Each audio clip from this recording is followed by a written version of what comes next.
Number 1. The Monster Study, Iowa, 1939. A little girl in an orphanage is told that a kind woman is coming to give her speech lessons. The woman is warm, patient. She visits for months. She is not there to help the child speak. She is there to break the way she speaks, on purpose. The man behind it was Wendell Johnson, one of the most respected speech scientists in America. At the University of Iowa, Johnson had stuttered his whole life, and he had a theory that stuttering wasn't born, it was made, created by criticism. To prove it, he needed to take fluent, healthy children and try to turn them into stutterers. So he sent his graduate student, Mary Tudor, into the Iowa Soldiers' Orphans Home, to 22 children who had no parents to protect them and no idea what was being done to them. The fluent children were told again and again that something was wrong with their speech, that they were starting to stutter, that they shouldn't talk unless they were sure the words would come out right. It worked, just not the way Johnson wanted. The children didn't all become lifelong stutterers. What they became was withdrawn, anxious, ashamed. Some stopped speaking almost entirely. Children who walked in fluent walked out covering their mouths. The university kept it quiet for 60 years. Johnson's own colleagues, the ones who knew, had a name for it. They called it the Monster Study. Iowa only apologized in 2001 after a newspaper dug it up, and in 2007, the state paid the survivors nearly $1 million for what an afternoon of science had done to a handful of orphan children. And that was the gentle one, because Johnson, at least, told himself he was searching for a cure. The next man on this list wasn't curing anything. He was being paid. Number 2. Holmesburg, Philadelphia, 1951. A dermatologist from a prestigious university walks into a city prison. Hundreds of inmates are milling around the yard in front of him, and he would later describe what he felt in that moment. Not pity, not unease, opportunity. All I saw before me were acres of skin, he said. It was like a farmer seeing a fertile field for the first time. His name was Albert Kligman, of the University of Pennsylvania. And over the next 23 years, he turned the men of Holmesburg prison into the most heavily tested human beings in America. It started with shampoo and foot powder. It did not stay there. For cosmetics companies, for the U.S. Army, and for a chemical firm, the inmates were exposed to mind-altering drugs, to radioactive isotopes, and to dioxin, the poison in Agent Orange. One group of men received more than 400 times the dose the chemical company itself called safe. And here is the part that should bother you most. The men weren't dragged in. They volunteered for $10, sometimes a few hundred, a fortune inside a place that paid pennies a day. They trusted that principal doctors from a great university wouldn't really hurt them. They signed forms that named no chemicals and listed no risks. Many of them carried conditions out of that prison that never left them. This wasn't war. It wasn't ideology. It was a contract. A respected scientist looked at a room full of poor, desperate, mostly black men and saw a field to be harvested. Prisoners, at least, were behind a wall. The next experiment was run on men who had volunteered to serve their own country and were told they were helping to cure the common cold. Number 3. Porton Down. He was 20 years old. His name was Ronald Madison, and he had joined the Royal Air Force. When the scientists asked for volunteers for a medical study, he said yes. He was told it was research into the common cold. He planned to spend the small payment on an engagement ring for his girlfriend. It was the 6th of May, 1953. At a secret British military facility called Porton Down, scientists sat Madison in a sealed chamber and laid drops of liquid onto cloth pressed against his arm. It was not a cold remedy.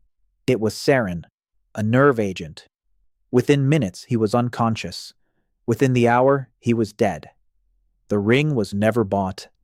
The British government held an inquest in secret, called it an accident, and locked it away for reasons of national security. Madison's own father was allowed to attend, and then warned that if he ever spoke of it, he could be prosecuted under the Official Secrets Act, so he said nothing. He carried the truth of his son's death like a stone in his chest, because his own country had ordered him to. That silence lasted half a century, and it was the family's grief, not the government's conscience, that finally broke it. They pushed and pushed through years of refusal, until in 2004, 51 years after a 20-year-old died in that chamber, a new inquest looked at the evidence and finally said the words out loud. Ronald Madison had been unlawfully killed by the application of a nerve agent in a non-therapeutic experiment. It took half a century just to let a father grieve honestly. Soldiers, at least, wore a uniform. They had signed something, however little they understood of it. But here is what I want you to start noticing. Look at who keeps ending up on this list. Orphans, prisoners, the poor. Now a young man who only wanted to do his duty. Not one of them was chosen by accident. They were chosen because they couldn't say no, and because if they ever did say something, no one would believe them. The next experiment is the clearest proof of all. It chose men who were poor and black and rural in a part of America that had already decided their lives didn't count. Number 4, Tuskegee. For this one, slow down, because this didn't last a day or a year. In 1932, the United States Public Health Service, the government's own doctors, enrolled around 600 poor black men in rural Alabama in what they were told was free health care. About 400 of them had syphilis. The men were never told. They were told only that they were being treated for bad blood, and they were watched. That was the experiment. To watch and do nothing. To document in real time what untreated syphilis does to a human body over decades. For a few years, you could almost follow the logic, because in 1932 there was no reliable cure. But then came penicillin. By the late 1940s, a few cheap injections could cure syphilis completely. It became the standard treatment across the entire country. And the government's own doctors made a decision. They withheld it. They watched men who could have been cured in an afternoon go blind, lose their minds, and die for 30 more years so the study could continue. They actively worked to keep these men away from the one drug that would have saved them. Think about that. By the time it was over, those men had unknowingly infected 40 of their wives, and 19 of their children had been born with the disease. It ended for one reason, and it wasn't conscience. It was a single furious man who refused to let it go. Peter Buxton worked for that same public health service. He complained and was ignored. He complained again, louder, and was called into a room and dressed down for his impertinence. He did not stop. And in 1972, when the system made it clear it would never police itself, he handed the documents to the press, and a journalist named Gene Heller put it on the front page of the country. The outrage was immediate, and it changed everything. The modern American law that requires informed consent for human research exists, in large part, because of what was done to these men. Their suffering wrote your patient rights. Peter Buxton died in 2024, and the descendants of those men still say his name with gratitude.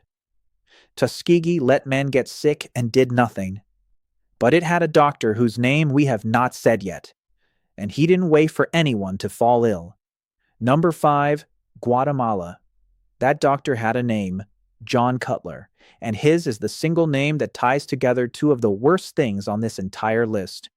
He took part in the study at Tuskegee, and a few years before that, he had already done the one thing that even Tuskegee never did. This is the part most documentaries avoid. He didn't wait for the disease to find anyone. He gave it to them.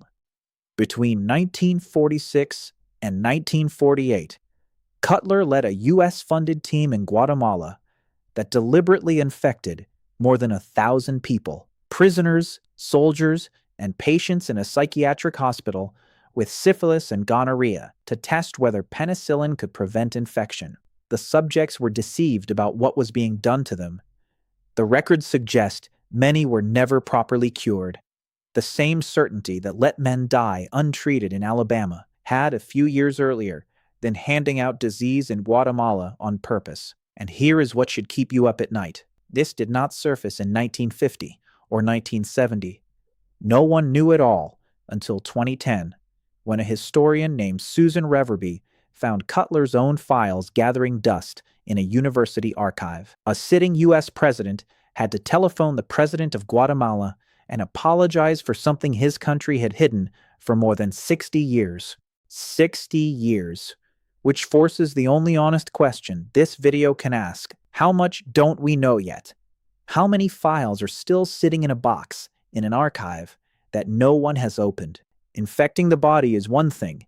The next experiment went after something far more frightening, the mind itself. Number 6. MKUltra. Everything so far had a clear, ugly purpose, a disease to study, a chemical to test. The next program had a stranger goal. They wanted to control the human mind, and they were willing to take yours apart to learn how. It was called MKUltra, a CIA program that began in 1953. For 2 decades, the agency funded experiments to crack the secret of mind control. LSD slipped to unwitting citizens who had no idea they'd been dosed. Hypnosis, sensory deprivation. The money was spread across dozens of universities and hospitals.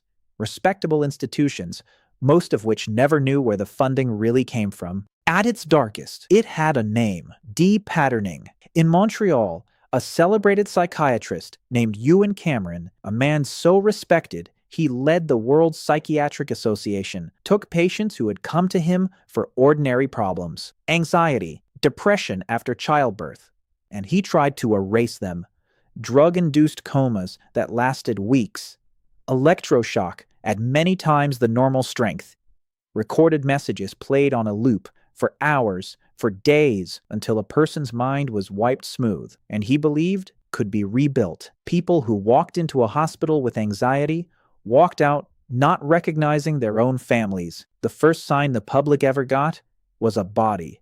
In 1953, an army scientist named Frank Olson, secretly dosed with LSD by the program's own director, fell to his death from a New York hotel window. The agency called it a suicide. It would be more than 20 years before his family learned the truth. And here is what should disturb you most: how close all of this came to staying buried forever. In 1973, the moment the political winds shifted, the agency destroyed the files, on purpose, nearly all of them. The only reason any of this is known is that a few thousand pages had been misfiled in the wrong storage depot, and no one ever caught the mistake. The truth survived by accident. What they were careful to hide is the only measure we will ever have of everything they did. Everything so far had a budget and a paper trail. The next one had a body count, and the men who ran it would teach the world the exact difference between a doctor and a butcher. Number 7, the Nazi doctors. You knew this one was coming. In the concentration camps, doctors, real credentialed physicians, ran experiments that were torture wearing a lab coat. At Dachau, a physician named Sigmund Rascher froze prisoners nearly to death to time how long a downed pilot might survive in cold water. Others killed in low-pressure chambers in the name of aviation. At Auschwitz, the name the world cannot forget, Josef Mengele used prisoners, especially twins, especially children, as raw material. There is no humanizing this. So I'll give you the one thing that matters most about it, the thing that makes this number 7 on the list and not the very top. The Nazi doctors were caught. The world put them on trial. In 1946, at Nuremberg, 23 of them stood in a courtroom, and they made a chilling defense. They argued that what they had done was no different from experiments that scientists in other countries, including America, had already carried out. And here was the part that should terrify you. There was no law that said they were wrong. No document anywhere on Earth had ever written down that a human being must agree before being experimented on. So the judges wrote one. Out of that trial in 1947 came the Nuremberg Code, and its very first line is the single most important sentence in the history of medicine. The voluntary consent of the human subject is absolutely essential.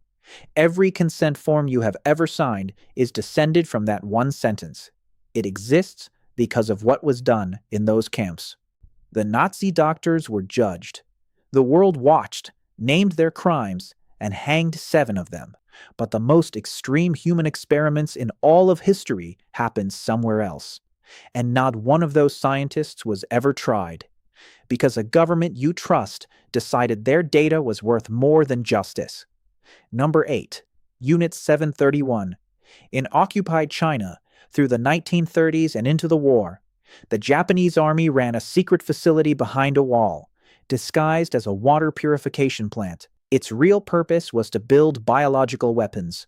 And to do that, it used people. It was called Unit 731, and the man who built it was a doctor named Shiro Ishii. The prisoners brought there, men, women, and children, were used in experiments so extreme that the staff stopped calling them people at all. In the records, the victims were referred to as logs. Not patients, not even prisoners. Logs. I'm not going to describe what was done to them. You don't need the details to understand it. You only need to understand that human beings with medical degrees did it deliberately and wrote it down as research. Imagine being told you're being taken somewhere safe.